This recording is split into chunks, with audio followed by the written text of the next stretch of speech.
Hello, everybody. Sorry for anybody who's been waiting in the room for a few hours.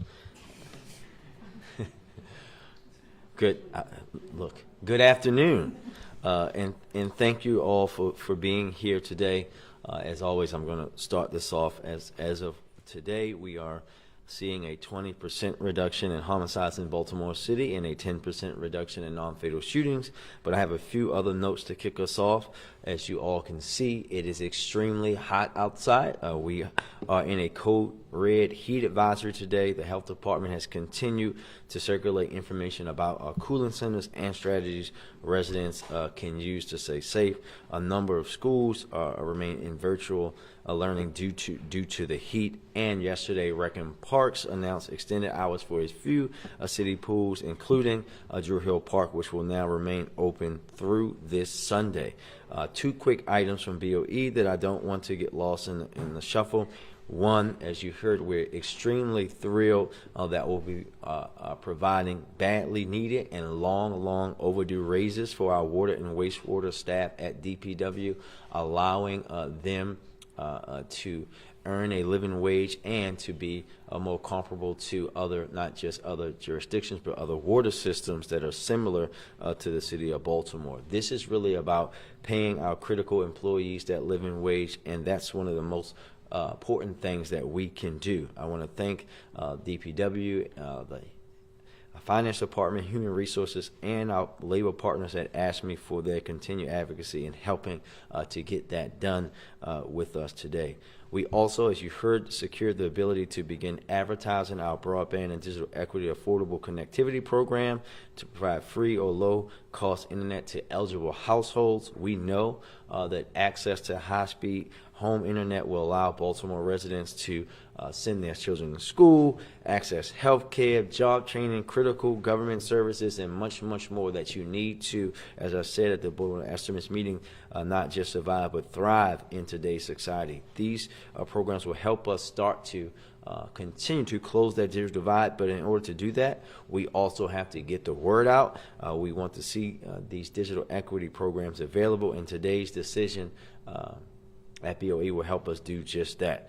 And with that, I want to uplift an important announcement in addition to those from BOE, an announcement that will help transform the housing landscape in our community and really genuinely change lives. We know the number one thing that reduces homelessness is more housing. Today, along with the Mayor's Office of Homeless Services, the Baltimore City Department of Housing and Community Development, and the Mayor's Office of Recovery Programs, I want to acknowledge both our directors who are here with us today. We are announcing a housing accelerating fund to support the building of more affordable housing, particularly permanent supportive housing in Baltimore. Through this Housing Accelerator Fund, we are making available a total of $30 million, $15.2 million from the city's ARPA, State and Local Recovery Fund, and $14.7 million from the Home Investment Partnerships Program American Rescue Plan Act funds. Funding will provide awards for the construction of this housing up to $250,000 per unit of permanent supportive housing and up to $100,000 for traditional affordable housing. Today, DHCD will be releasing the notice of funding availability and will be hosting an information session to discuss components of that next week on September the 14th. Ultimately, this will be a significant step forward in assisting individuals and families who are experiencing homelessness, formerly homeless, or who otherwise may struggle to maintain stable housing. My administration has made a commitment to tackling the housing crisis in our city, particularly supporting our most vulnerable populations, and a portion of this money is derived from the $75 million commitment to homeless services that we made public in February of 2022. So much has been made possible thanks to the incredible continued support of ARPA funding, so I'd be remiss if I didn't take a moment to thank those who ultimately make this possible just a few years years ago, our incredible partners at the federal level, President Biden, Vice President Harris, and of course, the best federal delegation in the United States Congress, the Maryland delegation. The Housing Accelerator Fund has the potential to genuinely change lives by expanding affordable housing and making it just a little easier for working families who face housing challenges to get by. And that, I am happy to take your questions. I guess, Emily, we'll start with you since you sat through the marathon today. Oh, yes, yep. 2 out of 3, Emily. 2 out of 3. I should sit through BOE. So one of the things that was approved in the routine agenda was a restoration of part of the funding for BOPA. So I wanted to know, since that was approved, what kind of market differences are you seeing in BOPA's performance that you weren't seeing in June when that money was withheld by council? Well, that is still ongoing, and as you know, we'll be working with the council to look at formally how we're going to look at what we're doing with arts and how we're doing arts and culture, but we have seen under the new leadership communication improve. We've seen under the new leadership the ability to try to put forth events like, as you know, Artscape is coming in a few weeks, and we're just going to be continuing ongoing that way, and we thank the council for their partnership on that. And you mentioned a housing program as well. So one of the things that has been long in the works is purchase of hotels for the homeless. Where does that stand? I know that was funded quite a while ago. Still ongoing. I will not say any more than that, as we are actively looking and don't want to impact that at all publicly. When we have a full announcement to make, we'll make it.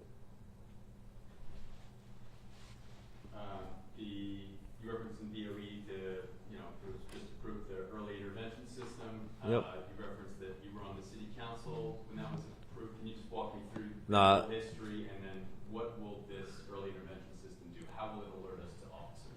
Well, I'll start with the history. So when I was a 2nd District City Council person, this goes into a much deeper conversation. So we approved a resolution because at that time, the BPD was a state agency and we could not pass laws on BPD. Myself, Mayor Young, when he was council president, was my lead co-sponsor at the time. We, even before we had a consent decree, said that we needed a early intervention system to look at. What it does is it catches, as you heard from the deputy commissioner, to making sure that when infractions or things happen, that they're able to catch those things earlier, if they can see the signs from officers and staff earlier, so they don't grow into what was allowed to fester from 2007 until the Gun Trace Task Force and GTTF and the VSIS unit were caught many years later. Those things would have been caught earlier if we had these kind of systems in place. It's about accountability. Now it's required under our consent decree, and this is us meeting that requirement of something that many of us elected officials said that we should have done on our own, but for whatever reason it wasn't. But now, as the leader of the city, I'm making sure that we do it. Mayor Scott, we're starting to enter an election season at a time when crime is still high. There was recently a shooting outside of a high school football game. No one has been arrested for murder in the case of the Brooklyn mass shooting. Juvenile crime is up and car thefts are at record highs. With all of that being said, what is your message to residents about why they should reelect you? My message to residents is that, one, I have done this job with the utmost integrity, never been able to have anybody talk about my work ethic or my integrity. But I ran on making sure that we were going to reduce violent crime in Baltimore. Homicides are down 20%. Shootings are down 10%. That is not the case for many major cities. You can need no further look than just to South in D.C. We have been able to make record levels of investments in things that have been forgotten for many years. Recreation and parks. We're not closing rec centers anymore. We're building and renovating brand new ones. We're making the largest investment into public schools that we've had. Yes, we've been able to see, we've seen some issues. We also know that I guided this city through a worldwide pandemic that almost broke the entire planet. That's the kind of leadership that I've been putting forward, and we're going to continue to be focused on doing that job. Shootings and homicides are down, but overall crime is still high. I mean, when you look at our car thefts this year. I think that we're talking again, homicides and shootings. The thing that most Baltimoreans always talk about, the thing that, ma'am, your station said was the top issue in the previous election. Homicides are down 20%. Car thefts, as we know, are not up just in Baltimore. They're up in every jurisdiction across the United States, and there are particular reasons for that. We're going to continue to make those arrests, but while car thefts are up, we're making more arrests for car thefts, but also gun seizures are up. We're taking more violent crime guns off the streets, already seizing over 11,000 this year, which is more than we seized last year. That's the focus for us. We're going to be working with our state partners to make sure that there's accountability for anybody who is caught stealing autos, cars, and doing those kind of things. Carjackings are down over 25% in Baltimore. We have to continue to highlight all of those things while understanding that there are other issues, which is why we're leading on joining other cities and suing people like Hyundai and Kia. While we've been the ones saying that we need to make changes to rules and regulations like home monitoring that would allow us to keep some of these individuals that our police department, the people that work for me as the mayor, continuously arresting the same people for auto thefts, for these crimes over and over again. And that's why we're going to work with our partners at the state level to make sure that we're improving those systems so that here at the local end, we're not bearing the brunt of that. Based on that, follow on that question, based on that record, and it's still pretty early yet, do you think there is a potential candidate out there who could even come close to challenging your bid? I'm only focused on me and my job. I'm focused on doing my work each and every day. That's the way I was raised. That's the way I've always operated as an elected official, but more importantly, as a man. When you're assigned a task, when you say that you're going to do something, you work your hardest to do just that. I said that I was going to come in to make sure that we got through the pandemic. We did that. I said that we were going to eliminate some of the outdated practices of city government, taking things from paper to digital. We did that. I said that we were going to build a comprehensive violence reduction strategy that would work. Right now, we can see that we have a 20% reduction in homicides, a 10% reduction in non-fatal shootings. We did that. I said that we were going to make record levels of investment into our future, into our young people. We're doing that, not just with the school system, but with recreation and parks, taking rec centers that were closed by previous administrations, reopening them, renovating them, creating programming for our young people, and that's what we're going to be focusing on doing. One more here on the. Oh, yep, go ahead. Another question on the early intervention system. Yes. Obviously a priority of yours, but it's created some issues in the consent decree process in terms of producing stop and search data, things like that. Other cities have been able to implement these kinds of programs more quickly than we have. What are the reasons for the sort of years-long delay? Well, I think that we know that when our consent decree was put out, it was the most comprehensive that we've ever seen, right? No one has had one like Baltimore's until now. And that we also know that the truth is that leadership changes provide the fire needed to make sure that these things happen in a much rapid fashion, and that's why this is something that is really important to me. Our city solicitor, our police commissioners have always been very supportive, but they needed that executive support to get these things moving. Go there, Emily, and then you, because he. I'm sorry. Back to the heat. You're concerned with reference to residents dealing with this heat wave that we want. Yes, listen, 100 degrees, if we hit 100 degrees today, it'll be the first time since 1983. That's 40 years ago, right? We know when people are out there, we know what can happen. We want people to utilize those cooling centers. We want people to, if you do not have to go out into the heat, don't. But make sure that you're checking on the vulnerable neighbors, your elders, especially if you have a neighbor that doesn't have air conditioning and you do. Allow them to come and cool off at your house and just do things that can help people stay alive and stay healthy today. Emily? Earlier this summer, you wrote a letter to Secretary Fudge after NYHS was critically late in applying for reimbursement.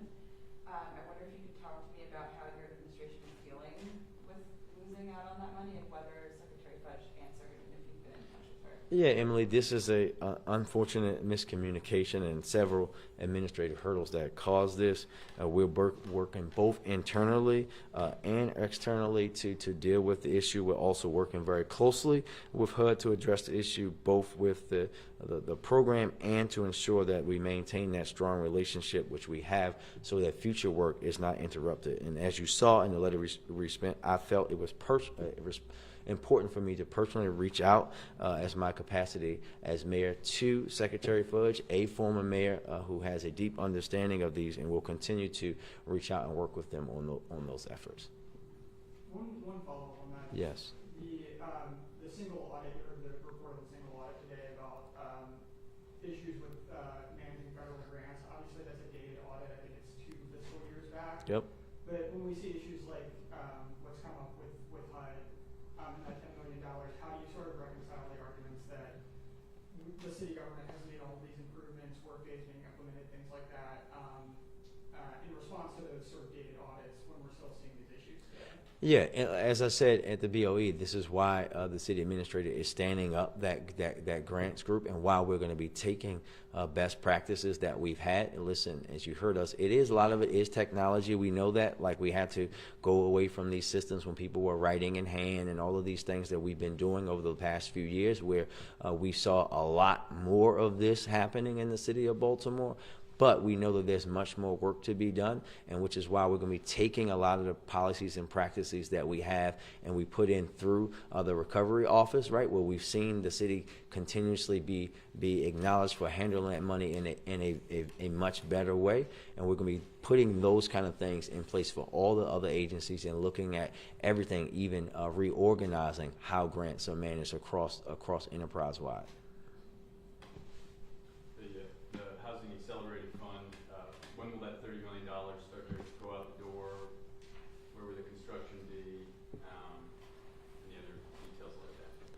I'll let Director Kennedy walk you through that. Hi, good afternoon, everyone. Alice Kennedy, Housing Commissioner. So the NOFA, the Notice of Funding Availability, is being released today, and that's going to be open to developers that are developing affordable housing across the city. So there is going to be a significant application process in terms of the application. So by the time we do the next week, September 14th, is our kind of the pre-application conference, so that we can have developers come and find out more about the program, kind of the specifics of the application, put those applications in for review, and then we look to have funding. Most likely we'll start rolling in early next spring, by the time we kind of get applications in and see where the projects are. We know that there are a lot of projects out there that are going to be able to take advantage of this funding opportunity. Some of those projects are at varying stages of their own. Some are in the pre-development stage, some are getting ready just to kind of go into closing, and this funding will actually end up motivating them to create permanent supportive housing units, and we want to be able to meet them where they are in terms of every range of where they are in their timelines for the projects. Anybody else? And tomorrow you're going to be holding a meeting, I believe, on Brooklyn homes after the mass shooting. What is your expectation heading to that meeting in terms of talking with residents there since this has happened? Well, listen, I've been in Brooklyn pretty much at least every week since the shooting. I was there twice last week, first day of school, and then last Thursday again. And this is about allowing those residents to tell us what they think about those the after action report, and what they see and what they want what they're going to give to us as far as how we can improve. Right? We've been communicating and talking with those residents consistently, but my expectation is to sit there and hear what the residents of Brooklyn have to say and work with them to improve on it. That's it. Emily? Yes. Does your office have data on how many kids access the youth curfew centers over the summer? And do you see a need? Is there any possibility of that program being extended into the school year? Yeah, we'll be putting out the information about all the interactions over the summertime. We typically don't have the centers operating during the school year because we want to be able to be focused on having our young people in school. But we'll be sharing that information as we get through the next coming weeks. All right, You go spoke Emma. about Last question. Or you spoke about reform efforts there. Yes. One of the things that we heard at BOE today was a hasty procurement of some flu shots that are supposed to be handed out starting next week, which sounded like they've been tied up since June with procurement. So I know you've been talking for a long time about procurement reform, but where are we? And when you see health issues like that, when is enough enough? So there's a bunch. So we haven't done a lot of work, and we'll be actually being able to talk about some of the procurement reforms very soon, Emily, because you know we did a long deep dive, had a contract go out to look at the city's very outdated and let's just say not 21st century friendly procurement practices. When you see we have a new procurement director, and he's going to be ensuring that even before we go through the fullness of the procurement reform, which will in some cases will require some law and probably charter change, that we'll be able to make sure that things like that don't happen, right? That these things that are submitted and sent in, that they actually make it in much due time, so it don't have to become an emergency procurement. So it's a big frustration for me. We have to, as I said at the BOE, in all cases follow the charter, but we know that there are some improvements that we have made and continue to make. And when we are able to talk about what our studies and things say about the system writ large, I can't wait for us to be able to share that work publicly. Anybody in the back that didn't get a question? All right. Thank you, everybody.